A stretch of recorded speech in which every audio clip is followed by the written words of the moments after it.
سیدنا و مولانا محمد۔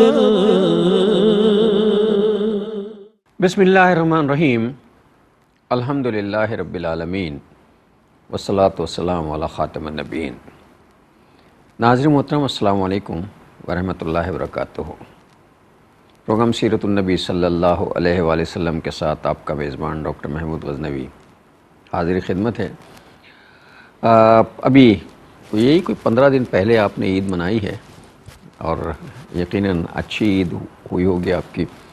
اللہ تعالیٰ آپ کو خوشیاں نصیب کرے، سب کو، پوری امت مسلمہ کو، اور جو اس کیفیت میں تکلیف میں رہیں اللہ تعالیٰ ان کے لیے آسانیاں پیدا کرے۔ عید گزری ہے، اس کے بعد یہ ظاہر ہے جو مہینہ ہے، جب آپ ہمارے پروگرام دیکھ رہے ہوں گے تو یہ شوال کا مہینہ ہے، اور عید کے بعد شوال کی اپنی ایک اہمیت ہے۔ تو میں ذرا شجاع صاحب کی طرف چلتے ہیں کہ پہلے شوال پہ تھوڑی سی گفتگو کرتے ہیں، پھر اپنے احوال پہ تھوڑی سی گفتگو کریں گے آج کل جو ہو رہا ہے اس پر۔ تو چونکہ عید کے بعد ایک طویل عرصہ ہوتا ہے، وقفہ ہوتا ہے، اور سب کچھ بھول بھال جاتے ہیں، جب اب پرانے ایپیسوڈ بھی یاد نہیں رہتے، تو پھر ایک نئے سرے سے گفتگو کا آغاز کرتے ہیں۔ تو شجاع صاحب کی طرف چلتے ہیں۔ السلام علیکم۔ وعلیکم السلام ورحمۃ اللہ وبرکاتہ۔ کیسے مزاج ہے؟ الحمدللہ رب اب یہ العالمین۔ بہت عرصہ ہو گیا، لیکن پوچھنے میں کوئی حرج نہیں ہے کہ عید کیسی گزری، اور ہمیں پتہ ہے آپ کی عید کیسی گزری ہوگی۔ جزاک اللہ خیر ڈاکٹر صاحب۔ بسم اللہ الرحمن الرحیم۔ اللہم صلی وسلم علی نبینا محمد رب اشرح لی صدری ویسر لی امری واحلل عقدۃ من لسانی یفقہوا قولی واجعل لی وزیرا من اہلی آمین یا رب العالمین۔ دیکھیں، عید تو ہر سال آ ہی جاتی ہے، لیکن غور کرنے کی بات ہے کہ کیا واقعتاً عید کا تصور ہمارے سامنے واضح ہے کہ نہیں؟ یقیناً ماہ رمضان کے اختتام پر اور عید الفطر کے ایام میں کیو ٹی وی پر بھی مختلف اہل علم اس پر کلام بھی کیا۔ البتہ ہمارا ایک سلسلے وار سلسلہ چل رہا ہے سیرت النبی صلی اللہ علیہ وسلم کے تعلق سے، تو بہتر محسوس ہوتا ہے کہ اس کا کچھ تذکرہ اس وقت بھی ہو جائے۔ جہاں تک ماہ رمضان کا تعلق ہے، کیو ٹی وی پر ہمارے ناظرین ایک پروگرام دیکھتے رہیں جس کو ہم دورہ ترجمہ قرآن کہتے ہیں۔ ہمارے استاد ڈاکٹر اسرار صاحب رحمۃ اللہ علیہ نے ایک سلسلہ ارلی 80s میں شروع کیا کہ بھائی ماہ رمضان میں قرآن پاک کی تلاوت کر بھی لیتے ہیں، سن بھی لیتے ہیں تراویح میں، لیکن ہمیں پتہ نہیں چلتا۔ تو ایک تو وہ سلسلہ دورہ ترجمہ قرآن کا اللہ تعالیٰ نے توفیق عطا فرمائی کہ وہ اس کے بیان کی بھی سعادت ملی، اور ہمارے کیو ٹی وی کے ناظرین کے علم میں ہے کہ جب یہ کووڈ کا دور تھا تو ہم نے لائیو ٹیلی کاسٹ بھی کیو ٹی وی پر اللہ تعالیٰ کی توفیق سے کی، اور اب وہ سلسلہ مستقل ہر سال جاری ہے، اور ہر سال فریش ایک دورہ ترجمہ قرآن ریکارڈ کر کے کیو ٹی وی پریزنٹ کیا جاتا ہے۔ یقیناً ناظرین کے علم میں ہوگا۔ اب رمضان چلا جاتا ہے لیکن رمضان کا تحفہ قرآن پاک ہمارے پاس رہ جاتا ہے، اس کے ساتھ تعلق قائم ہونا چاہیے۔ عید کیا ہے؟ عادہ یعود عیدن، وہ مرحلہ یا لمحہ یا اوکیشن جو لوٹ کر آئے۔ تو سال میں اللہ تعالیٰ نے 2 تہوار بڑے بڑے ہمیں عطا فرمائے، عید الفطر بھی، عید الاضحیٰ بھی۔ عید کے دن اللہ تعالیٰ کی تکبیرات ہیں، اللہ اکبر لا الہ الا اللہ واللہ اکبر وللہ الحمد، یہ اللہ کے رسول علیہ السلام نے ہمیں سکھایا۔ معاف کیجیے گا۔ گویا دن کا آغاز اللہ تعالیٰ کی تکبیرات کے ساتھ، الحمدللہ عید الفطر کے خطبے اور نماز کی امامت کی بھی اللہ تعالیٰ نے توفیق عطا فرمائی۔ البتہ ہم نے یہ بھی کوشش کی، جو آپ نے دعا کے الفاظ ابھی ذکر بھی کیے، کہ جن لوگوں کی عید تکلیف میں گزری اللہ تعالیٰ ان کے لیے بھی رحمت اور آسانی کا معاملہ فرمائے۔ یقیناً غزہ کے مسلمانوں پر جو کچھ بیت رہی ہے، اشارہ اسی طرف تھا ایگزیکٹلی، اور ہم نے وہ پکچرز ویڈیوز سب نے دیکھ لی ہیں، اور کس طرح انہوں نے عید منائی ہے کہ اس طرف ڈھیر ہے بارود کا، اس طرف ڈھیر ہے بلڈنگز کی، جو مطلب ہماری عید بھی مطلب ذہنی طور پر اور قلبی طور پر کوئی اچھی عید نہیں گزری، اس تصور سے کہ یہ سوچ کے کہ ان پہ کیا گزر رہی ہے اور ہم عید منائیں۔ ایگزیکٹلی اسی لیے سیرت النبی علیہ السلام کا پروگرام ہے، تو یاد رہے کہ اللہ کے رسول علیہ السلام نے فرمایا کہ ساری امت ایک جسم کی مانند ہے، جسم کے ایک حصے میں تکلیف ہو، مثلا آنکھ میں تکلیف ہو، سر میں تکلیف ہو، سارا جسم اس کو محسوس کرتا ہے۔ ٹھیک ہے، ہم نے عید کی خوشی منائی، ہم اس کی نفی نہیں کر رہے، لیکن کیا ہم اپنے بھائیوں کو، بہنوں کو، بچوں کو، بوڑھوں کو، مسجد اقصیٰ کو یاد رکھتے ہیں اپنی دعاؤں میں؟ پھر اپنے بھائیوں بہنوں کے لیے دعاؤں کے ساتھ ساتھ ان کے لیے حق کی آواز بلند کرنا، ظلم کے خلاف آواز کو بلند کرنا، پھر ان کے لیے جو ہم مالی تعاون کر سکتے ہیں، اخلاقی تعاون کر سکتے ہیں، آواز کو بلند کر سکتے ہیں، وہ کرنا، اور پھر امت کے مسلمان، ان کے جو حکمراں ہیں، ان کے لیے دعا کرنا اللہ ان کو ہدایت دے، اور دعا کرنا کہ اللہ تعالیٰ ان کو مزید آگے بڑھ کر مظلوم مسلمان بھائیوں بہنوں بچوں بوڑھوں کی جو حفاظت کرنی ہے، ان کی مدد کرنی ہے، ان کے ساتھ تعاون کرنا ہے، اس کے لیے وہ عملی اقدامات بھی کر سکیں۔ تو بہرحال اس وقت عید تو ہماری بڑی عجیب انداز سے گزری ہے، بہت ہی تکلیف دہ گزری ہے۔ مطلب مجھے معاف کیجیے گا ناظرین کہ خوشی تو ہوتی ہے ظاہر ہے عید منانا چاہیے، خوشی ہے، اور اللہ کے رسول نے خوشی منانے کا حکم دیا ہے ہمیں، اللہ نے یہ موقع عطا کیا، لیکن جس قسم کے سینیریو میں یا جس قسم کے حالات میں ہم نے اس مرتبہ عید منائی وہ بہت تکلیف دہ ہیں۔ بس اللہ تعالیٰ امت کے حال پر رحم بھی فرمائے اور ہمیں امت کا درد عطا فرمائے۔ ہم سیرت کا پروگرام کر رہے ہیں تو سیرت کس کی بیان ہو رہی ہے؟ صاحب قرآن صلی اللہ علیہ وسلم کی سیرت کا بیان ہے۔ ہم ان کے امتی ہیں، کشمیر کا مسلمان ہو، فلسطین کا مسلمان ہو، برما کا مسلمان ہو، مملکت خداداد پاکستان میں کہیں ظلم و ستم ہو رہا ہو، سب ہمارے بھائی اور بہنیں ہیں۔ کم سے کم ان کا درد تو محسوس کریں، اور ان بچوں کو اپنے بچوں کی طرح محسوس تو کریں، اور ان بوڑھوں کو اپنے بوڑھوں کی طرح محسوس تو کریں، ان گھر والوں کو اپنے گھر والوں کی طرح محسوس تو کریں، تب تو کوئی امتی ہونے کا ثبوت ہم پیش کر سکیں گے نا۔ اللہ کے رسول علیہ السلام نے فرمایا ہے کہ مسلمان کا بھائی ہے، نہ اس پر ظلم کرتا ہے، نہ ظلم کرنے کے لیے کسی کے حوالے چھوڑتا ہے۔ اسی طرح آج حضور فرماتے صلی اللہ علیہ وسلم، آج تم کسی کی تکلیف کو دور کرنے کی کوشش کرو گے، اللہ تعالیٰ تمہاری تکلیف کو دور کرے گا قیامت کے دن، اور آج تم نے کسی کو بے مدد بے سہارا چھوڑا تو اس دن اللہ تمہیں مدد نہیں دے گا جس دن تمہیں مدد کی ضرورت ہوگی، یعنی قیامت کے دن۔ یہ سب تعلیمات کس لیے ہیں؟ صرف پروگرام کرنے کی، میں کہہ رہا ہوں یہ بات، ہم پروگرام کر رہے ہیں بیٹھ کر، یہ تعلیمات صرف پروگرام کرنے کے لیے تھوڑی، یہ جمعے کے ممبر پر بیان کر دینے کے لیے تھوڑی، یہ ہمارے بچوں نے اسکولوں میں اسلامک اسٹڈیز میں پڑھ کر کچھ ایگزامز کے نمبر حاصل کر لیے، یہ فقط اس لیے تو نہیں ہے، یہ تعلیمات اس سے اس کا عملی نمونہ بھی دکھائی دے۔ اور سچی بات ہے، بڑا افسوس ہوتا ہے ہمیں کہ آج امت نے اس رول کو ادا نہیں کی ہے، بائی لارج بہت بڑی تعداد ہے جو ہمیں بے حسی میں اور بے حمیتی کا شکار دکھائی دیتی ہے۔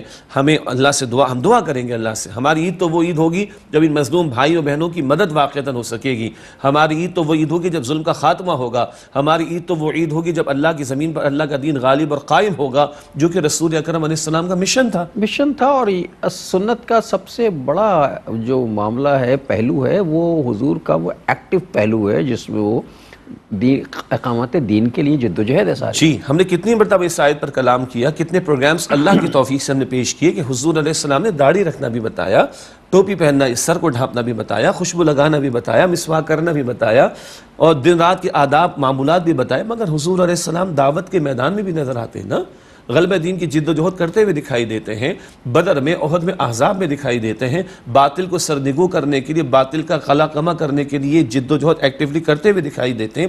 اللہ تعالیٰ نے فرمایا، جس آیت کا میں حوالہ دے رہا تھا، 3 مرتبہ قرآن پاک میں، سورہ توبہ کی آیت نمبر 33 میں، سورہ فتح کی آیت نمبر 28 میں، سورہ صف کی آیت نمبر 9 میں، هو الذی ارسل رسولہ بالہدی ودین الحق لیظہرہ علی الدین کلہ، اللہ جس نے اپنے رسول مکرم علیہ السلام کو بھیجا الہدا، مکمل ہدایت نامہ قرآن کریم دے کر، ودین حق، دین اسلام دے کر، لیظہرہ علی الدین کلہ، تاکہ آپ اس دین حق کو کل نظام زندگی پر غالب فرما دیں۔ یہ بھی ہم نے بار بار بات کی ہے کہ اللہ کی مدد کے آج ہم محتاج ہیں نا، اللہ کی مدد کب ملے گی؟ جب اللہ کے دین کی نصرت ہم کریں گے۔ قرآن پاک کی ایک آیت کا حوالہ برسوں سے ہم نے پیش کیا یہاں پر، سورہ محمد صلی اللہ علیہ وسلم کی آیت نمبر 7 ہے، یا ایھا الذین آمنوا ان تنصروا اللہ ینصرکم وَيَثَبِّتْ أَقْدَامَكُمْ، اے ایمان والو، اگر تم اللہ کی نصرت کرو گے، اس کے دین کی مدد کرو گے، اس کے دین کی جد و جہد کرو گے، تو اللہ تعالیٰ تمہاری مدد فرمائے گا، تمہارے قدموں کو مضبوطی عطا کرے گا۔ یہی کام امت کو جوڑے گا، اقامت دین، غلبہ دین، نفاذ دین کی محنت، یہی کام امت کو جوڑے گا، اور حضور کی سیرت امت کو جوڑے گی صلی اللہ علیہ وسلم۔ تب ہم جب کھڑے ہوں گے، اللہ کی مدد ہمارے شامل حال ہوگی، ہم مظلوم بھائیوں کی صرف آواز بلند نہیں کریں گے، پھر عملی اقدامات بھی کریں گے انشاءاللہ۔ ناظرین محترم، سیرت النبی کا پروگرام جو ہے وہ صرف اس لیے نہیں ہے کہ رسول اللہ نے زندگی کیسے گزاری اس سے ہم آگاہی حاصل کر لیں، ظاہر ہے ہم کتابوں سے پڑھ کے کر سکتے ہیں، لیکن چونکہ پڑھنے لکھنے کا رواج نہیں رہا ہے، اور میں بڑے وثوق سے یہ بات کہہ سکتا ہوں، اس میں بھی شامل ہوں کہ جب تک یہ پروگرام شروع نہیں کیا تو میں نے بھی سیرت کو اس طرح نہیں پڑھا تھا، چونکہ ہمارے یہاں سیرت پڑھانے کا رواج ہی نہیں ہے۔ یہ تو جب پروگرام شروع ہوا تو اس کی برکت سے جو ہے وہ سیرت النبی صلی اللہ علیہ وسلم کا مطالعہ جو ہے وہ اس نظر سے کیا جس طرح کرنا چاہیے، تب اندازہ ہوا کہ ساری زندگی جو ہے وہ ہم نے اس غلط فہمی میں گزار دی کہ بس جو حضور کے معاملات ہیں ان کو ہم ویسے ہی گزارتے ہیں۔ کہ سیرت کے پہلو جتنے کھل کر ہمارے سامنے آئے ہیں، اور اس پروگرام کے حوالے تقریباً 650 سے زائد ایپیسوڈ ہو چکے ہیں ہمارے، الحمدللہ، اور اس میں ہر چیز بڑی ڈیٹیل سے رچی، اور اس میں آپ نے ایک چیز محسوس کی ہو کہ ہم صرف سیرت بیان نہیں کر رہے، بلکہ سیرت النبی کا اطلاق ہماری زندگی میں کب کہاں کیسے ہوتا ہے اس پر گفتگو کرتے ہیں اپنے معاشرے کے حوالے سے۔ بہرحال اس میں عبادات بھی ہیں، معاملات بھی ہیں، اخلاقیات بھی ہیں، اور زندگی کے سارے معاملات ہیں۔ تو میں نے ابتدا میں عید کے حوالے سے گفتگو کی تھی، اور ظاہر ہے ایک بہت ہی تکلیف دہ صورتحال میں عید گزری اس کا تذکرہ بھی ہوا. یہ شوال کا مہینہ چل رہا ہے اور کچھ چند دن رہ گئے ہیں، یہ بھی گزر جائے گا. تو اس شوال میں بھی رسول اللہ صلی اللہ علیہ وسلم کی سیرت سے یہ پتہ چلتا ہے، آپ کے احکامات سے پتہ چلتا ہے کہ آپ نے اس ماہ مبارک میں روزے رکھنے کا بھی حکم عطا فرمایا ہے. جی، شوال کا مہینہ ماہ رمضان کے فوراً بعد ہے. شوال کی پہلی تاریخ ہم عید الفطر مناتے ہیں اور عید کے دن کے روزے کی تو حرمت ہے، لیکن اللہ کے نبی صلی اللہ علیہ وسلم نے فرمایا ہے کہ مسلم شریف کی روایت ہے کہ جس سے ماہ رمضان کے روزوں کا اہتمام کیا اور اس کے بعد شوال کے مہینے میں 6 روزوں کا اس نے اہتمام کیا، کان کا صیام الدہر، تو وہ ایسے گویا پورا سال اس نے روزوں کا اہتمام کیا ہو. نفل روزے ہیں، کوشش کرنی چاہیے.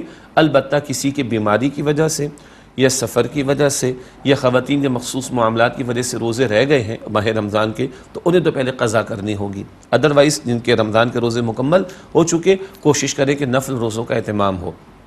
تو حضور فرمان علیہ السلام رمضان کا پورا مہینہ روزے سے گزارا اور شوال کے مہینے کے 6 روزے جس سے رکھے وہ پورا سال روزہ رکھنے والے کی طرح ہے. علماء نے اس کی تطبیق یوں فرمائی ہے، قرآن حکیم میں 1 سے زائد مرتبہ ذکر آیا کہ من جاء بالحسنۃ فلہ عشر امثالھا، جو ایک نیکی لے کر آئے گا اللہ کم از کم 10 گنا اجر عطا فرمائے. کم از کم، اور باقی تو وہ جتنا چاہے، باقی جتنا اللہ چاہے. سورہ البقرہ آیت 261 میں ہے 700 گنا اور اس سے بڑھ کر بھی اللہ عطا فرماتا ہے. تو ایک نیکی کا کم از کم اجر 10 گنا اللہ کی شان کریمی ہے. تو 29 ایک ہم اضافی کر لیں، 30 کے تو ہاں 30 وہ کر لیں اور 60 ایک کر لیں، 360 دن تو ہو گئے. اور 5 دن کے روزے سال بھر میں حرام ہیں. کیا مطلب؟ عید الفطر کے دن کا روزہ منع، خوشی کا دن ہے. عید الاضحیٰ کا ایک دن، پھر 11، 12 اور 13 ذی الحجہ، یہ 4 دن لگاتار. تو 4 دن عید الاضحیٰ اور 3 دن اس کے بعد اور ایک عید الفطر، یہ 5 دن کے روزے منع ہیں. تو اگر یوں رمضان کے روزے کا اہتمام ہو اور شوال کے روزوں کا اہتمام ہو تو پورا سال بندہ گویا کہ روزہ رکھنے والا ہو گیا. یہ اللہ کے رسول علیہ الصلوۃ والسلام نے فرمایا. ایک اور پہلو بھی ہے، ہم فرض نماز جو ادا کرتے ہیں ظہر کی، صرف فرض رکعتیں ادا نہیں کرتے، سنتیں بھی ادا کرتے ہیں. مغرب کے 3 فرض ادا نہیں کرتے، اس کے ساتھ سنتیں بھی ادا کرتے ہیں. فجر میں بھی، عشاء میں بھی. گویا کہ نمازوں میں فرض رکعتوں کے ساتھ سنت اور نفل کا اہتمام ہے، تو فرض روزوں کے ساتھ نفل روزوں کا، مسنون روزوں کا بھی اہتمام کرنا چاہیے. اچھا، یہ اللہ کی قربت کا نہیں، 2 چیزیں اللہ کی قربت، ویسے تو ساری چیزیں اگر عبادات کی جائیں تو اللہ کی قربت کا سبب بنتے، لیکن 2 عبادات ایسی ہیں جو براہ راست اللہ سے قربت کرنی. ایک تو نماز، جس میں آدمی سجدے کرتا ہے، جس میں آدمی رکوع کرتا ہے، جھکتا ہے، سجدے کرتا ہے اور اللہ سے رابطہ کرتا ہے. اور اس سے زیادہ، یہ تو ظاہری عبادت ہے، اس سے زیادہ قربت کا ذریعہ جو ہے وہ روزہ ہے کہ یہ ظاہری عبادت نہیں، پتہ نہیں چلتا، یہ ڈائریکٹ اللہ اور بندے کے درمیان ہوتا ہے اور تکلیف دہ ہے تھوڑا سا. یعنی بھوکا رہنا ہے، پیاسا رہنا ہے، سختی جھیلنا ہے، گرمی برداشت کرنا ہے، اللہ کے لیے کرنا، تو اس کے اجر کا تو کوئی جواب ہی نہیں ہوگا. بالکل. اور ایک وقفہ لے لیں. جی بالکل، انشاءاللہ ایک وقفہ لیتے ہیں ناظرین، پھر آ کے اس پر بات کرتے ہیں انشاءاللہ. اللہم صلی علی سیدنا و مولانا محمد ورحمۃ اللہ وبرکاتہ. ویلکم بیک ناظرین. وقفے کے بعد پروگرام سیرت النبی صلی اللہ علیہ وآلہ وسلم میں آپ کا خیر مقدم ہے. تو بات یہ ہو رہی تھی کہ صاحب یہ روزہ جو ہے خفیہ عبادت ہے، اللہ اور بندے کے درمیان ہے، ذرا سخت عبادت ہے، اس لیے اس کا اجر بھی بہت زیادہ ہے. تو یہ 6 روزوں کا موقع، اچھا اس کے لیے یہ ضروری نہیں کہ صاحب کنٹینیو جو ہے 6 روزے رکھے جائیں، رکھ لیے جائیں. کوئی اگر یہ سمجھتا ہے کہ وہ اتنا کمزور ہے کہ اگر وقفہ بیچ میں دے گا تو پھر نہیں رکھ سکے گا تو رکھ لے، کنٹینیو کر لے. لیکن اگر نہیں کر سکتا تو چھوڑ کے آلٹرنیٹ ڈیز پہ رکھ لے، 2 کر کے رکھ لے. 6 روزے پورے شوال میں پورے ہو سکتے ہیں. جی بالکل، آپ نے بجا فرمایا. اچھا ہے کہ اس بات کی وضاحت ہو گئی کہ ماہ شوال کا پورا مہینہ جس طرح بھی چاہے رکھ لیں. 2 شوال سے شروع کریں، لگاتار رکھیں، 2 روزے رکھیں، گیپ کر لیں، 1 روزہ رکھیں، کچھ گیپ کر لیں، کچھ شروع میں رکھ لیں، کچھ آخر میں، جو شکل بھی بن جائے. یہ 6 روزے ہیں جو ماہ شوال میں اللہ کے رسول علیہ الصلوۃ والسلام نے اہتمام بھی فرمایا اور امت کو تعلیم بھی فرمائی ہے. اگلی بات یہ ہے کہ بعض لوگ یہ دیکھتے بھی ہیں اور سوال بھی کرتے ہیں، رمضان جیسے ہی چلا گیا مسجدیں ویران ہو جاتی ہیں. ہاں، خالی ہو گئی مسجدیں، ہاں، 2 صفحے بھی نہیں رہی. جی، جہاں 10 صفحے ہوتی تھی وہاں 2 صفحے میں مشکل نظر آتی. ایک آفس سے 20 لوگ ظہر کی نماز میں جاتے ہیں، اب 2 لوگ نماز میں جاتے ہوئے دکھائی دے رہے ہیں. تو ایک آفس سے 20 لوگ جاتے تھے نماز ظہر کے لیے، اب 2 لوگ جاتے ہوئے دکھائی دے رہے ہیں. بھائی ایسا کیا ہو گیا؟ کیا رمضان کے بعد اللہ نہ رہا؟ کیا رمضان کے بعد اللہ کی بندگی کے تقاضے نہ رہے؟ کیا رمضان کے بعد ہمیں اللہ کا بندہ نہیں بننا؟ کیا رمضان کے بعد بھی ہمیں نیکیوں میں آگے نہیں بڑھنا؟ کیا رمضان کے بعد بھی ہمیں گناہوں سے نہیں بچنا؟ بہت بڑا سوالیہ نشان. ایک جواب یہ ہے کہ اگر ہم یہ 6 روزوں کا بھی اہتمام کریں تو کچھ رمضان سے مناسبت اور مشابہت ہو جائے گی. وہاں روزہ فرض تھا، یہ نفل ہے، لیکن روزہ تو ہے. اور حضور تو ہر مہینے رکھتے تھے نفل روزہ. یہ دیکھیں پھر وہی بات آ گئی کہ سیرت النبی کا اطلاقی پہلو ہے، حضور تو ہر مہینے 3 روزے رکھا کرتے تھے. اللہ کے نبی علیہ السلام چاند کی 13، 14، 15 تاریخ کے بھی روزے کا اہتمام فرماتے، پیر اور جمعرات کے بھی روزے کا اہتمام فرماتے، اور ایک عمومی تعلیم بھی کہ ہر مہینے 3 روزوں کا اہتمام کیا کرو. وہ 13، 14، 15 تاریخ کا بھی اہتمام ہو سکتا ہے، اس کے علاوہ بھی تو وہ بھی اگر ہر مہینے بھی 3 روزے بندہ رکھے تو پھر وہ بات دوبارہ ریپیٹ ہو جاتی ہے، رمضان آ جاتا ہے. بالکل. تو ایک چیز تو کیا ہے کہ رمضان کا روزہ فرض، یہ نفل، لیکن روزے کی کیفیت تو مل جائے گی. تو وہ روح کی بیداری والا جو ہم نے پہلے باتیں کی، ہمارے رمضان میں اس کو بیان بھی کیا گیا، روح کی بیداری کا معاملہ ہو جاتا ہے. بندہ سحری کے لیے اٹھے گا تو تہجد کا بھی اہتمام ہو جائے گا، اللہ سے مانگنے کا موقع مل جائے گا، فجر پکی ہو جائے گی انشاءاللہ تعالی. تو نمازوں میں جو کمی کوتاہی ہوتی ہے اس کا بھی کچھ ازالہ ہو جائے گا. اور جب روح بیدار ہوتی رہے گی، یعنی روزے کے نتیجے میں روح بیدار ہوتی ہے نا، آپ نے بالکل بجا فرمایا، ایک مشقت والی عبادت ہے، بھوک ہے اور پیاس ہے، اور اب بہرحال موسم کی گرمی کی شدت بھی بڑھتی جائے گی. تو موسم کی شدت اپنی جگہ پر ہے، روزے کے مشقت کا معاملہ اپنی جگہ پر ہے، لیکن اس کے نتیجے میں ہماری روح بیدار رہتی ہے اور روح ایکٹیو ہوتی ہے، اللہ سے لو لگانا آسان ہوتا ہے. تو رمضان کی برکات کے تسلسل کے لیے بھی ماہ شوال کی یہ 6 روزے بڑے اہم ہیں. اگلے مہینہ آ جائے گا ذی القعدہ کا، اگر اس میں بھی 3 روزوں کا اہتمام کرنے کی اچھی بات ہے. پھر ذی الحجہ آ جائے گا، اس کے 9 روزوں کی فضیلت اپنی جگہ ہے، اور پھر عرفہ کے روزے کی فضیلت مزید احادیث میں آتی. پھر محرم کا مہینہ آ جائے گا تو 10 تاریخ کا روزہ، اس کے ساتھ 9 اور 11 کا، 9، 10 کا یا 10، 11 کا. تو یہ تسلسل چلتا رہے گا نا. تو یہ روح کی بیداری کا معاملہ اور رمضان والی کچھ برکت کا معاملہ، پھر اللہ کی عبادت میں آگے بڑھنے کا معاملہ، یہ تسلسل برقرار رہے گا. یہ بھی ان روزوں کا ایک بہت بڑا فائدہ ہے جو ہمیں رمضان کے بعد بھی اس کی کچھ برکات کے حصول میں معاونت فراہم کرے گا انشاءاللہ تعالی. اچھا، نماز بھی ظاہر ہے اللہ سے قربت کے حصول کا ذریعہ ہے اور بہت ضروری ہے، اور نماز تو چھوڑی نہیں جا سکتی چونکہ سارا دین جو ہے وہ نماز پہ کھڑا ہوا ہے. تو لیکن نماز پڑھتے وقت ہمارے چونکہ ہم بالکل ہیبیچول ہو جاتے ہیں، عادی ہو جاتے ہیں نماز کے، تو پھر ایسی ویسی نماز ہوتی رہتی ہے، بس روزانہ پڑھ رہے ہیں. لیکن اگر روزہ رکھا جائے گا، مہینے میں اگر ایک روزہ بھی رکھ لیا گیا تو اس میں جو تکلیف ہوگی نا، الگ سے ایک تکلیف ہوگی، وہ یہ احساس دلائے گی کہ اچھا میں اللہ کے لیے تکلیف جھیل رہا ہوں. ایک چیز یہ ہے پھر جو روزے کی کیفیت میں ہم جسم پر توجہ کم دیتے ہیں تو روح پر توجہ بڑھتی ہے. یہ روح کہیے کہ روح بیدار ہوتی ہے، اور اس روح میں ارج ہے اللہ سے ملاقات، اس روح میں طلب ہے، تڑپ ہے اللہ کی محبت کی. تو روزے کی کیفیت میں، اچھا رمضان ہی نہیں، روزہ نفل بھی ہوگا، روزے کی کیفیت میں اللہ کے ساتھ تعلق کا معاملہ ڈیفرنٹ ہو جاتا ہے، خود ایک دم بدل جاتا ہے. یہ تکلیف میں جھیل رہا ہوں، مجھے پیاس لگ رہی ہے یار، اللہ کے لیے نہیں پی رہا پانی، بھوک لگے یار اللہ کے لیے نہیں کر رہا. اسی وہ جو ہوتا ہے نا کہ اللہ کے لیے نہیں کر رہا، اللہ کے لیے نہیں کر رہا. ابھی میں ویسی موٹیویشن کے لیے بچوں کی کہہ رہا ہوں کہ ایک میرے نواسے ہیں، وہ تقریباً 8-9 سال کا ہے. ایک دن زبردستی اٹھ کے سحری کرنے بیٹھ گئے، سحری کر لی، سارا دن گزار لیا. اب وہ ذرا چونکہ انگلش میڈیم ہے تو وہ بولتے بھی ذرا برٹش لہجے میں. میں فون کیا، مجھے پتہ چلا روزہ رکھا، میں نے کہا چلو بھائی بچے کو اپریشیٹ کیا جائے. فون کیا افطار بھی بہت پورا دن روزہ، ماں نے بھی کہا توڑ دو چھوڑ دو، ہو گیا کہ نہیں. مجھے کہنے لگا کہ میں نے پوچھا کیسا گزرا روزہ؟ بہت اچھا گزرا تھا، بہت تکلیف ہوا، انگریزی لہجے میں بول دیں، بہت تکلیف ہوا، مجھے پیاس بہت لگا، لیکن میں نے گاڈ کی خاطر جو ہے سیکریفائس کیا. اچھا میں نے کہا بھائی کمال کرتے ہو. تو یہ احساس جو ان بچوں میں بھی آ جاتا ہے. ہم نے دیکھا، آپ نے عموماً بچے زبردستی اٹھ کے جاتے ہیں روزہ رکھیں گے الحمدللہ، تو یہ بچوں میں بھی آ جاتا ہے. تو اللہ اصل میں ہمارے بلٹ ان ہے یہ سب کچھ اللہ کی طرف سے. ایگزیکٹلی. اصل میں ہم لوگ اس پہ توجہ نہیں دیتے. جی. دیکھیے قرآن پاک میں ہے نا کہ وَيَسْأَلُونَكَ عَنِ الرُّوحِ قُلِ الرُّوحُ مِنْ أَمْرِ رَبِّي، روح اللہ کے حکم سے ہے. اور اس روح کی بیداری کا ایک بہت بڑا ذریعہ تو ہے روزہ. جب جسم کمزور اور ڈھیلا پڑتا ہے روزے کی حالت میں تو روح بیدار ہوتی ہے، اور اس روح کی غذا ہے قرآن حکیم. تو رمضان کا موسم تھا تو رمضان میں دن میں روزہ تھا، روح بیدار کرو، رات میں قرآن تھا، اس کی غذا کی فراہمی کرو. اب رمضان تو چلا گیا تو نفل روزے بھی ہم رکھ سکتے ہیں، اور رمضان چلا گیا، رمضان کا تحفہ قرآن پاک ہمارے پاس موجود ہے، ہم تلاوت کر سکتے ہیں، سمجھ سکتے ہیں، ہم تفسیر پڑھ سکتے ہیں، ہم قرآن پاک کی محافل میں شرکت کر سکتے ہیں، ہم قرآن پاک کے کورسز کو جوائن کر سکتے ہیں، کیوں ٹی وی پر بھی کچھ کورسز قرآن پاک کے ہوتے ہیں یا کچھ محافل ہوتی ہیں، ہمارے قرآن اکیڈمیز کے زیر اہتمام اس کا اہتمام کیا جاتا ہے، اور بہت سے حضرات اور اداروں نے کام کیا، ہم کوشش کریں قرآن پاک سے جڑنے کی۔ ڈاکٹر صاحب ایک اور چیز پہ میں چاہوں گا توجہ ہو جائے، ماہ رمضان تو چلا گیا، ایک رمضان کا روزہ تھا فرض، وہ مکمل ہو گیا، صبح صادق سے غروب آفتاب تک ہم نے روزہ رکھ لیا۔ ایک روزہ ہوتا ہے رمضان میں جو فرض ہوتا ہے، ایک روزہ پوری زندگی کا روزہ بھی ہے، پوری زندگی کا روزہ بھی ہے جو تو چل رہا ہے۔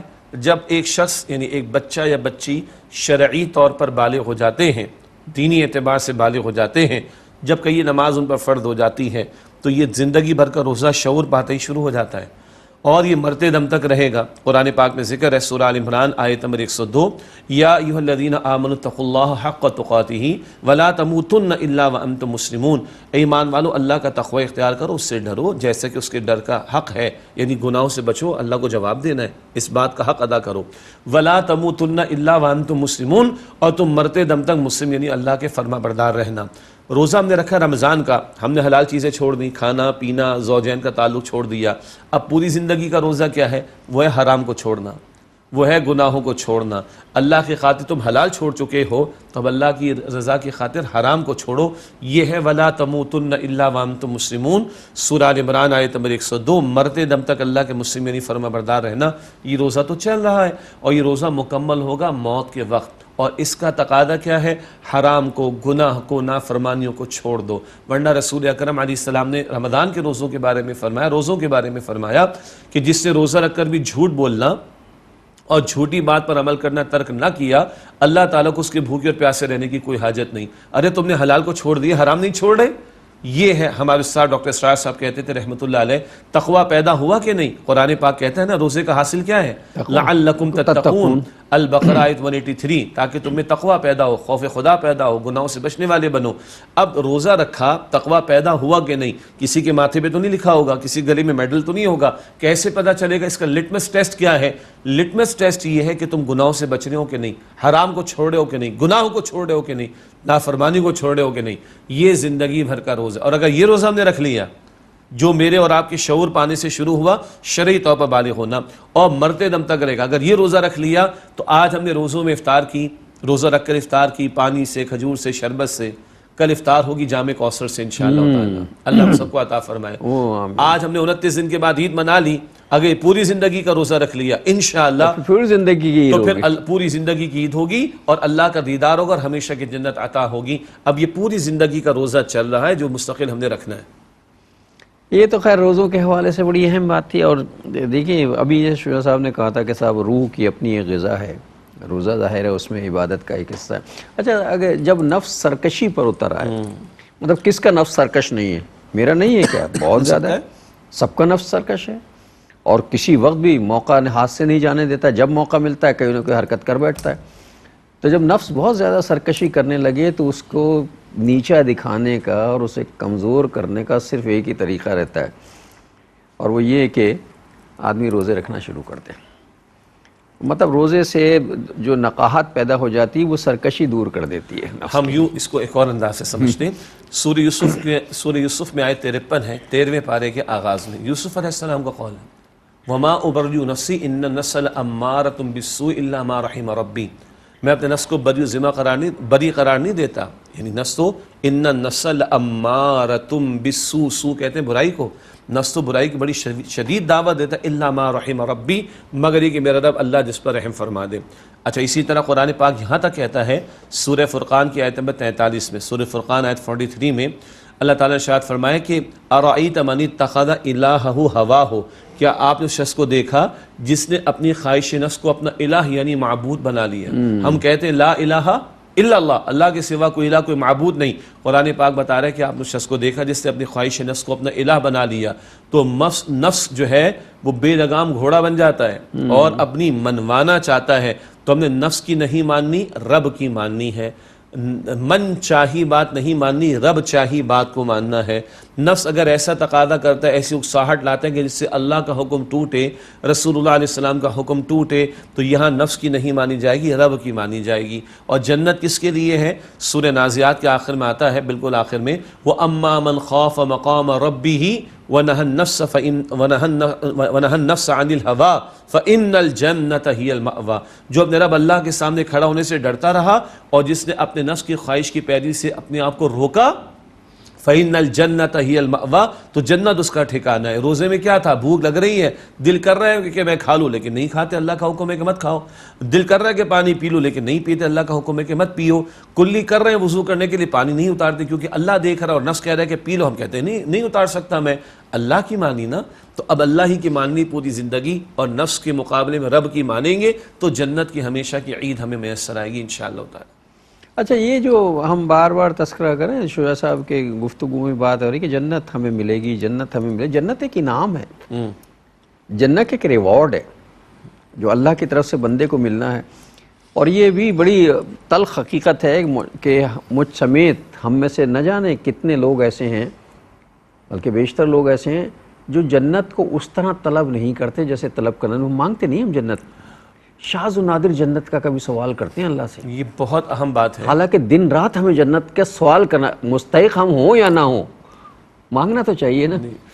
یہ بہت اہم بات ہے، ہم جنت کو بڑا لائٹ لیتے ہیں، بہت لائٹ لیتے ہیں، بعض اللہ معاف کر استغفر اللہ، بعض اوقات تو لوگ جنت کا مذاق اڑاتے ہیں۔ استغفر اللہ۔ یہ وہ پہلو ہے یہ شاعر اللہ ہے، بالکل یہ نمایاں کرنے کی ضرورت ہے۔ قرآن حکیم کی سینکڑوں آیات میں جنت اور اس کی نعمتوں کا تذکرہ ہے، نبی مکرم علیہ السلام کے سینکڑوں ارشادات اس پر شاہد اور گواہ ہیں۔ یعنی اللہ کتنا ناراض ہوگا کہ میں نے اتنی جنت سجائی، میں نے اتنا اہتمام کیا، اور ایک ایسی مطلب مافوق الفطرت ایک چیز میں نے تیار کر دی جو انسان کی فطرت اس میں نہیں آ سکتی عقل میں، اور یہ مانگتے ہی نہیں مجھ سے جنت۔ یعنی جنت کیا ہے؟ ان امیجنیبل، جس کا تصور ممکن نہیں۔ حدیث قدسی بخاری شریف میں اللہ تعالیٰ ارشاد فرماتا ہے اور نبی اکرم علیہ السلام نقل فرماتے ہیں کہ اللہ تعالیٰ نے فرمایا، میں نے اپنے نیک بندوں کے لیے جنت میں وہ کچھ تیار کیا، ما لا عین رأت ولا اذن سمعت ولا خطر علی قلب بشر، نہ کسی آنکھ نے کبھی دیکھا، نہ کسی کان نے کبھی سنا، نہ کسی کے دل میں اس کا خیال بھی کبھی آیا ہوگا۔ تو جنت کے نظارے بہت ہیں اور ان پر توجہ کرنے کی ضرورت ہے۔ میرا خیال ہے وقفہ تو لے لیتے ہیں پھر اس بات بھائی، اب ذرا جنت کا تذکرہ ہو رہا تو ذرا سا ہم بھی سوچ لیں جنت میں جانے کے بارے میں، کہ وقفہ لے لیں ذرا۔ اللہم صلی علی سیدنا و مولانا محمد۔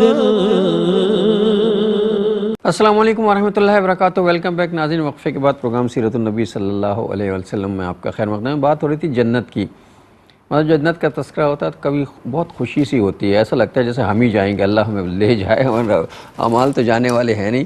مانگنے میں کیا حرج ہے؟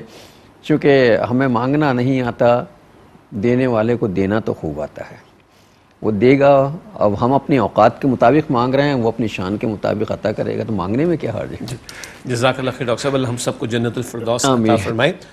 اب وقفے سے پہلے ہم بات کر رہے تھے کہ جنت کو ہم سیریس نہیں لیتے، حالانکہ ہم قرآن پاک کو دیکھیں، 2/3 قرآن مکی صورتوں پر مشتمل، 2/3، اور 2/3 قرآن جو مکی صورتیں ہیں ان کا ایک بڑا حصہ آخرت کے تذکرے پر ہے، اور ان میں ایک بڑا حصہ جنت اور اس کی نعمتوں کے بیان کے بارے میں ہے۔ قرآن کریم جنت کی نہروں کا ذکر کرتا ہے، قرآن کریم جنت کے پاکیزہ مشروبات کا ذکر کرتا ہے، قرآن کریم جنت کے پاکیزہ مشروبات کے فلیورز کا ذکر کرتا ہے، میوجات کا ذکر، میوجات کا ذکر کرتا ہے، درختوں جواہرات کا ذکر ہوتا ہے، جواہرات کا ذکر کرتا ہے، کنگنوں کا ذکر کرتا ہے، بادشاہ ہوگا، ہر جنتی کو بادشاہ دی جائے گی، سونے کے کنگن کا ذکر بھی ہے اور چاندی کے کنگن کا ذکر بھی ہے۔ قرآن کریم خدمتگار خوبصورت لڑکوں کا ذکر کرتا ہے، قرآن کریم جنت کی حوروں کا ذکر کرتا ہے، جس کو بیان کرنے میں لوگوں کو جھجک آتی، ساری دنیا کی بے حیائی پھیلانے میں اور عورت کو کھلواڑ بنا کر پیش کرنے میں کسی کو جھجک نہیں ہے، حوروں پر بیان کرو تو لوگوں کو جھجک آتی۔ انا للہ و انا الیہ راجعون اللہ نے ذکر کیا ہے، اللہ تعالیٰ نے اہل جنت کے شاہانہ تختوں کا ذکر کیا، ان کے تکیوں کا ذکر کیا، ان کے گلاسز کا ذکر کیا، ان کے جگز کا ذکر کیا، ان کی محفلوں کا ذکر کیا، اور وہ جھلکتے جاموں کا ذکر کیا، اللہ نے وہاں کے پرندوں کا ذکر کیا، وہاں کے گوشت کا ذکر کیا، اللہ تعالیٰ نے جنت کے خیموں کا ذکر کیا ہے، اللہ تعالیٰ نے جنت کے ماڈریٹ موسم کا ذکر کیا ہے، اللہ تعالیٰ نے وہاں کی محفلوں کا ذکر کیا، جنتیوں کے آپس کے مکالمے اور ڈائلاگ کا ذکر کیا، اللہ تعالیٰ نے جنت کی بار بار موٹیویشن قرآن پاک میں دی، اللہ کے نبی علیہ السلام نے جا بجا جنت کے نظارے ہمارے سامنے پیش کیے۔ ایک حدیث شریف میں نے آپ کے سامنے بریک سے پہلے پیش کی، حضور فرماتے حدیث قدسی، اللہ فرماتا ہے میں نے اپنے بندوں کے لیے، نیک بندوں کے لیے جنت میں وہ کچھ تیار کیا جو نہ کسی آنکھ نے کبھی دیکھا، نہ کسی کان نے کبھی سنا، نہ کسی کے دل میں اس کا خیال کبھی آیا ہوگا۔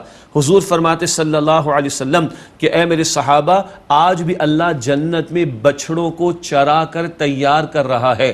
ابراہیم علیہ السلام کے مہمان آئے تھے، قرآن پاک میں ذکر ہے، بچڑا اس کا بھنا ہوا گوشت لے کر آئے تھے، خلیل کا رب اللہ سبحانہ و تعالی، وہ اللہ فرماتا ہے، حضور فرماتے ہیں کہ اللہ تعالیٰ نے بتایا کہ میں آج بھی جنت والوں کے لیے جنت میں بچڑوں کو تیار کر رہا ہوں۔ جنت والے پہنچیں گے تو ضیافت اللہ تعالیٰ فرمائے گا، جنت کی وسعتوں کا اللہ کے رسول نے ذکر کیا صلی اللہ علیہ وسلم۔ حضور فرماتے، عجیب حدیث مسلم شریف میں ہے، آخری بندہ جو جہنم سے نکال کر جنت میں داخل کیا جائے، کتنی سزا بھگتے گا، اللہ معاف کرے، اللہ حفاظت فرمائے۔ آخری والا سب سے آخری والا جسے جنت عطا ہوگی، اس کی جنت ہماری اس دنیا سے، کراچی پاکستان ایشیا سے نہیں، اس دنیا سے 10 گنا بڑی ہوگی، 10 ٹائمز بڑی ہوگی۔ جب اللہ اس سے کلام کر رہا ہوگا، اس کو ہنسی آ جائے گی، اللہ تو مجھ سے مذاق تو نہیں کر رہا، تو نے مجھے جہنم سے نکال دے، تیری نعمت ہے، اور تو اتنی بڑی اس کو یقین نہیں آ رہا ہوگا، تو حضور صلی اللہ علیہ وسلم مسکرائے، اس کو یقین نہیں آ رہا ہوگا۔ 10 گنا بڑی جنت ہوگی آخری والے کی، تو پہلے والوں کی جنت کیا ہوگی، اور صحابہ کرام کی جنت کیا ہوگی، اور خلفاء راشدین کی کیا ہوگی، اور انبیاء کی جنت کیسی ہوگی، اور امام الانبیاء کی جنت کا عالم کیا ہوگا صلی اللہ علیہ وسلم۔ حضور نے فرمایا سیدنا عمر رضی اللہ تعالیٰ عنہ کو، عمر تمہارے موتیوں والے محل کو دیکھ کر میں آیا ہوں۔ حضور نے فرمایا سیدنا عمر کے سامنے، عمر وہ جو نہر کوثر ہے، اس نہر کوثر کا جو پانی ہے سبحان اللہ، وہ شہد سے زیادہ میٹھا ہوگا، برف سے زیادہ وہ ٹھنڈا ہوگا، اور اس کی اور کیفیات حضور نے بیان فرمائی۔ پھر حضور فرماتے وہاں بڑے بڑے پرندے ہوں گے جن کی گردنیں اونٹوں جیسی ہوں گی، اتنے بڑے پرندے وہ پانی پی رہے ہوں گے۔ تو سیدنا عمر عرض کرتے یا رسول اللہ صلی اللہ علیہ وسلم، کتنے مزے وہ کر رہے ہوں گے۔ حضور نے فرمایا عمر یہ سوچو، اے عمر یہ سوچو، جن بندوں کو، جنتیوں کو ان پرندوں کا گوشت کھلایا جائے گا، ان کے مزے کس قدر ہوں گے۔ حضور نے فرمایا صلی اللہ علیہ وآلہ وسلم، یہ جو قرآن پاک میں آتا ہے نا، حورم مقصورات فی الخیام، وہاں پہ حوریں خیموں میں ہوں گی، جنتی عورتیں پردے میں ہوں گی، ذہن میں رہے، جنتی عورتیں پردے میں ہوں گی۔ لیکن حضور نے یہ بھی بتایا، بخاری شریف کی روایت ہے، ایک خیمہ، کئی خیمے جنتیوں کے ہوں گے، ہر ایک کی اپنی اپنی جنت ہوگی، کئی خیمے ہوں گے۔ بخاری شریف کی حدیث ہے، ایک خیمہ وہ 60 میل طویل ہوگا، 60 میل طویل ایک خیمہ، نہ جانے کتنے خیمے ہوں گے۔ حضور علیہ السلام نے فرمایا، جنت کے درختوں کا ذکر قرآن پاک کرتا ہے، حضور تشریف فرماتے ہیں، حضور نے فرمایا کہ ایک درخت جنت کا، وہ درخت ایسا کہ سایہ اتنا طویل، جنت میں سایہ دھوپ سے بچنے کے لیے نہیں ہوگا، وہ زینت اور آرائش کے لیے ہوگا، جیسے آج کل ہم بینکویٹس کے اندر دیکھتے ہیں۔ تو حضور نے فرمایا کہ ایک درخت، اس کا سایہ اتنا طویل ہوگا کہ 100 برس بھی ایک سوار اس میں چلتا رہے تو سایہ ختم نہیں ہوگا۔ یہ وہ کچھ ہے جو جنت میں اللہ نے تیار کیا، اللہ نے قرآن پاک میں ذکر کیا، نبی علیہ السلام نے قرآن پاک میں ذکر کیا۔ اور سنیے بیعت عقبہ ثانی ہوئی، ہجرت مدینہ سے پہلے، یثرب یعنی مدینہ شریف سے لوگوں نے آ کر بیعت کی، حضور علیہ السلام سے عہد و پیمان ہوا، اور حضور علیہ السلام کی جان کی حفاظت کا انہوں نے عہد کیا، اور حضور کو مدینہ شریف آنے کی دعوت دی، جو کہ پہلے یثرب تھا، سب عہد و پیمان ہوا۔ انہوں نے پوچھا حضور آپ کا ساتھ دیں گے تو کیا ملے گا؟ حضور نے فرمایا تمہیں جنت عطا ہوگی، تمہیں جنت عطا ہوگی۔ ہر مرتبہ حضور نے جنت کی موٹیویشن اکثر و بیشتر دی ہے۔ ایک مرتبہ ایک صحابی میدان قتال سجا ہوا، پہلے بھی واقعہ ہم نے بیان کیا، کھجور کھا رہے تھے، یا رسول اللہ علیہ السلام اگر میں یہاں شہید ہوا تو مجھے کیا ملے گا؟ فرمایا تجھے جنت ملے گی۔ تو پھر کھجور کھانے کا کیا فائدہ؟ کھجور ایک طرف، میدان قتال میں شریک ہوئے، شہید ہو گئے، حضور نے فرمایا کہ جنت میں چلا گیا۔ یعنی اللہ اور اللہ کے رسول علیہ السلام نے جنت کے نظارے بھی بیان کیے، اور بار بار اعمال پر ترغیب دلانے کے لیے جنت کا نظارہ ان کے سامنے رکھا، صحابہ کرام کے سامنے حضور نے رکھا۔ اس سے بڑی کوئی موٹیویشن بندہ مومن کے لیے نہیں ہو سکتی۔ کیا شان ہے اور کیا اللہ کے، ابھی یہ جو کچھ آپ نے سنا یہ جنت ہے، اور یہ جنت کا ایک سرسری سا جائزہ ہے، یہ جنت نہیں ہے. یہ انسان جنت کا تصور تو کر ہی نہیں سکتا. وہ مفروض قائم کر کے وہ کر سکتا ہے کہ رسول اللہ نے بتایا، اس کے حساب سے ویژولائز کر سکتا ہے. وہ رسول اللہ نے تو اپنی آنکھ سے دیکھی ہے، آدمی ویژولائز کر سکتا ہے. یہ ویژولائزیشن ہے جو اتنی خوبصورت ہے، اوریجنل کتنی خوبصورت ہوگی. لیکن ہمارا یہ کہ ہم جنت مانگتے ہیں، بہت کم دعاؤں میں ہم جنت کا سوال کرتے ہیں. اللہم انی اسألک الجنہ جی نہیں کہتے ہم، اللہم انی اسألک الجنہ واعوذ بک من النار. ہمیں عموماً یہ دعا مانگنی چاہیے. اور یہ دعائیں اللہ کے رسولوں نے مانگی ہیں، انبیاء نے مانگی ہیں، اور رسول اللہ علیہ السلام نے مانگی ہیں. اللہم انی اسألک الجنۃ الفردوس، اللہ میں تجھ سے جنت الفردوس کا سوال کرتا ہوں. حضور نے فرمایا صلی اللہ علیہ وسلم، بخاری شریف کی حدیث ہے، جنت کا اعلیٰ ترین درجہ فردوس ہے. جب بھی اللہ سے مانگو تو فردوس مانگا کرو. حضور تو بخشے بخشائے ہیں، حضور کے لیے سب سے پہلے جنت کا دروازہ کھولا جائے گا، مگر حضور نے بھی مانگنا سکھایا ہمیں. اور حضور تو بخشے بخشائے ہیں، مگر حضور نے صبح 7 مرتبہ دعا کر کے ہمیں سمجھایا اور بتایا، تعلیم دی. اللہم اجرنی من النار، اللہ مجھے آگ سے بچا لے. یہ دعائیں رسول اکرم صلی اللہ علیہ وسلم نے ہمیں سکھائی. یہ سیرت کی تعلیم ہے نا. تو ہم کس قدر محتاج ہیں کہ جہنم سے بچنے کی دعا کریں، اور ہم کس قدر محتاج ہیں کہ جنت کا سوال کریں. اب اہم بات جس کو آپ درد دل سے بیان کر رہے ہیں، ہم یہ چیک کریں. میں اپنے بارے میں، ناظرین آپ اپنے بارے میں چیک کریں. پچھلے 24 گھنٹوں میں میں نے اور ہم نے اور آپ نے، پچھلے 24 گھنٹوں میں دل سے پوچھیں، اپنے آپ سے ہم پوچھیں، شعوری طور پر اللہ تعالیٰ سے جنت کا سوال کتنی مرتبہ کیا؟ پچھلے ہفتے میں نہیں، عید سے لے کے اب تک، اور خود عید میں چیک کر لیں. نہیں مانگی جنت. اور جن سے ہمیں پیار ہے، جن کی انگلی پہ کٹ لگ جائے تو ہمارا دل کٹ جاتا ہے، جن کی انگلی خدا نہ خاصہ جل جائے تو ہم گویا کہ بھٹی میں ڈال دیے گئے، اس قدر ہمیں تکلیف ہوتی ہے. ان کے بارے میں ہم اللہ سے کتنی جنت مانگ رہے ہیں، ان کے بارے میں اور اپنے بارے میں جہنم سے بچنے کی دعا کتنی کر رہے ہیں. اس سے پتہ چل جائے گا کہ کیا ہم جنت کے بارے میں سیریس ہیں، کیا ہم جہنم کے بارے میں سیریس ہیں. ہم دنیا کی گرمی، ابھی گرمی آیا چاہتی ہے نا، کچھ علاقوں میں سلسلہ شروع ہو گیا. ہم دنیا کی گرمی سے بچنے کے لیے کتنی محنتیں کر رہے ہیں، جہنم کی آگ سے بچنے کے لیے کتنی محنت کر رہے ہیں. بچوں کی اسٹڈیز اچھی ہو جائیں. آج کل بچوں کی بھاری بھاری فیسیں پرائیویٹ اداروں کی ادا کرنا آسان کام ہے. لوگ اپنا پیٹ کاٹ کر لاکھوں کی فیسیں بچوں کی بھرتے ہیں تاکہ ان کی دنیا اچھی ہو جائے. ایسے ہی ہے نا، ان کی آخرت اچھی ہو جائے ہم کتنی کوشش کر رہے ہیں، ہماری آخرت اچھی ہو جائے ہم کتنی کوشش کر رہے ہیں. Are we really serious about the Jinnah? Check کر لیں. ہم دعا، ہم بالکل آپ صحیح فرمائے، رمضان کے بعد سے اب تک ہم نے، عید کے بعد سے اب تک ہم نے کتنی مرتبہ شعوری طور پر. تو اگر ہم دعا نہیں کر رہے ہیں تو دوا کیا کریں گے؟ اور جنت سستی نہیں ہے اللہ کی.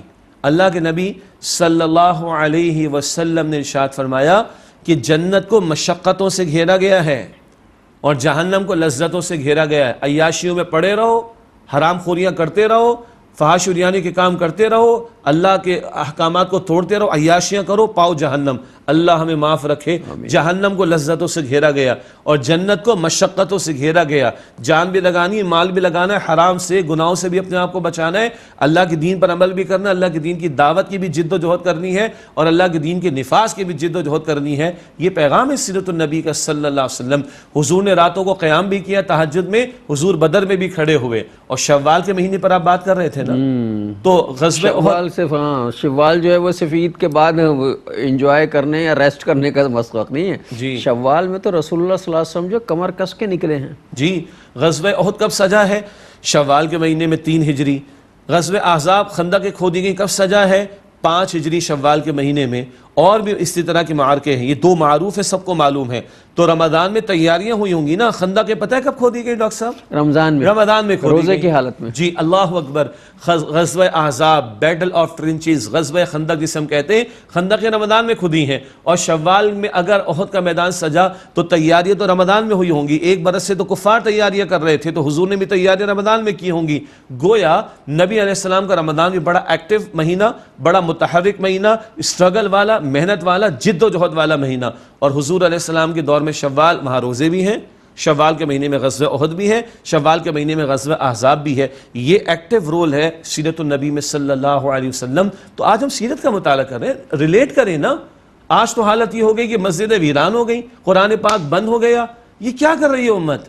ہم اپنے آپ سے پوچھیں. سالانہ پیکیج ہے وہ نماز کا، روزے کا اور اس کا وہ. جی اچھا، ہم بڑے سمجھدار لوگ ہیں ڈاکٹر صاحب. دیکھیں آپ بھی صاحب اولاد ہیں ماشاءاللہ، اولاد کی بھی اولاد، میں بھی صاحب اولاد ہوں. اگر ہم بچے کو اسکول میں فیس سے پے کرتے ہیں، رزلٹ چیک کرتے ہیں کہ نہیں؟ اور جب صحیح نہیں آتا تو جا کے اسکول والوں سے بحث کرتے ہیں کہ نہیں؟ بالکل. بچے کو بھی جھاڑ پلاتے ہیں. جھاڑ پلاتے ہیں. اچھا کاروبار کرتے ہیں تو 10 امپلائیز کو رکھا ہوا ہے، اگر وہ کام صحیح نہیں کرتا تو جھاڑ پھیلاتے ہیں کہ نہیں پلاتے؟ انالیسس کرتے ہیں نا، میں بچے کی فیس دے رہا ہوں، مجھے ریٹرن کیا مل رہا ہے؟ میں اس 10 لوگوں کو تنخواہ دے رہا ہوں مہینے بھر کی، مجھے کیا ریٹرن مل رہا ہے؟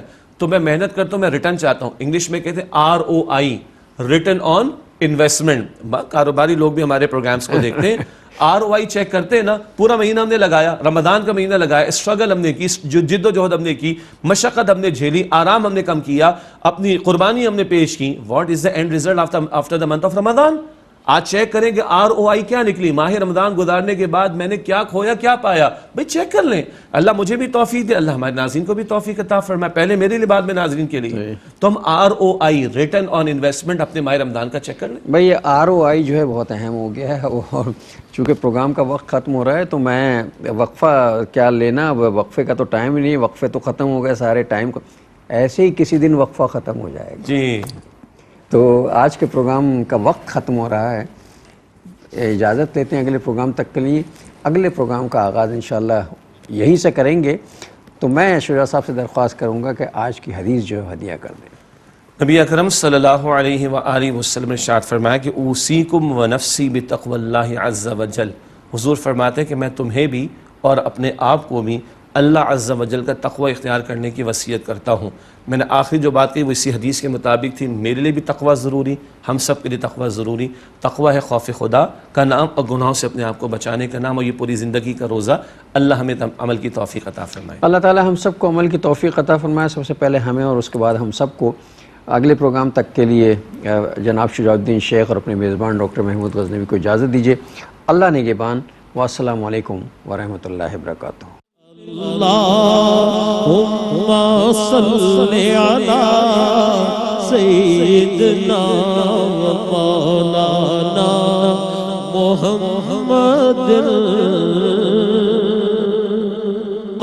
صلی علی سیدنا و مولانا محمد وعلا